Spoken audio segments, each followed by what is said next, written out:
want a sophisticated analysis, go to Andy McCarthy's new column on this very topic.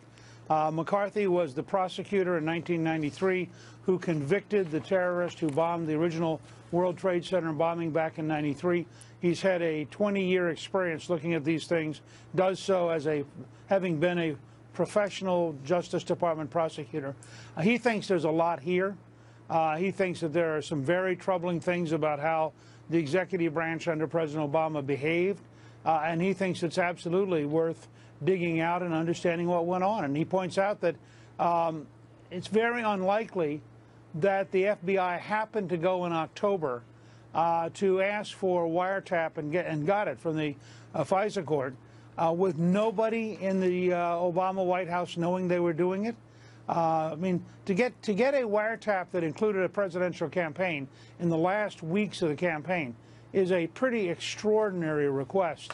And that's McCarthy's point, that to think this happened to be done by some bureaucrats with no supervision, when you know, for example, that the Attorney General spent an hour in secret with Bill Clinton just before they dropped charges against his wife. And all this stuff smells to high heaven, despite the best efforts of the elite media to cover it up.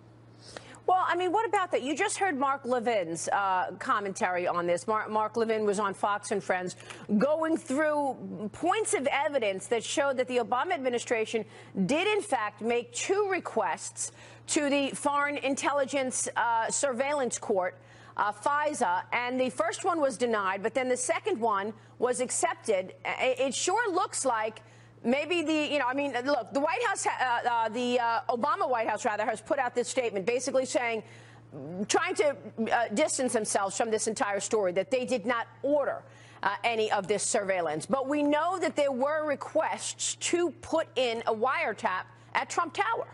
Right. So when you look at it, and this is the point that Andy McCarthy makes this morning, you look at all this stuff, and you notice how carefully they worded. They didn't order it, okay? Did they know about it? Did they approve it? Did they allow the FBI to do it?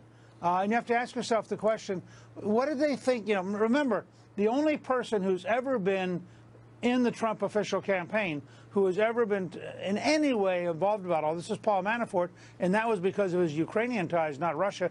And Paul had been gone for months, and Paul's a good guy. I'm not alleging anything with Paul, but he'd been gone for months.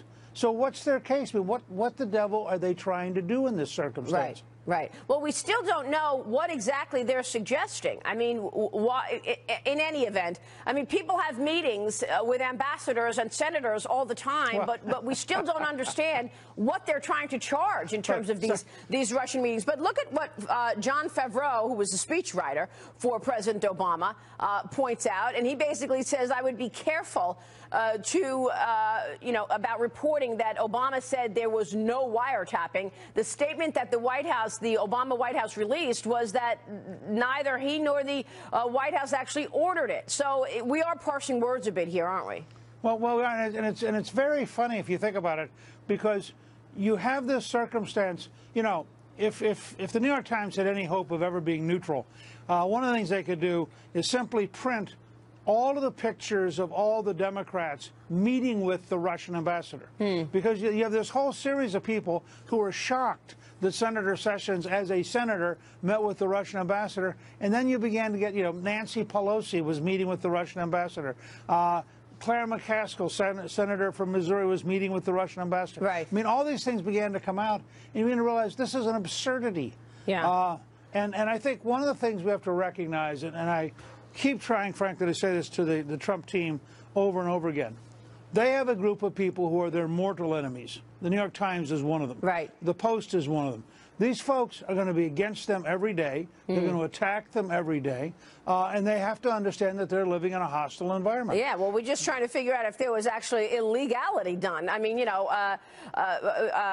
Corey Lewandowski told Judge Janine last night that then Senator Jeff Sessions was also wiretapped, and they were bugging his conversations as well.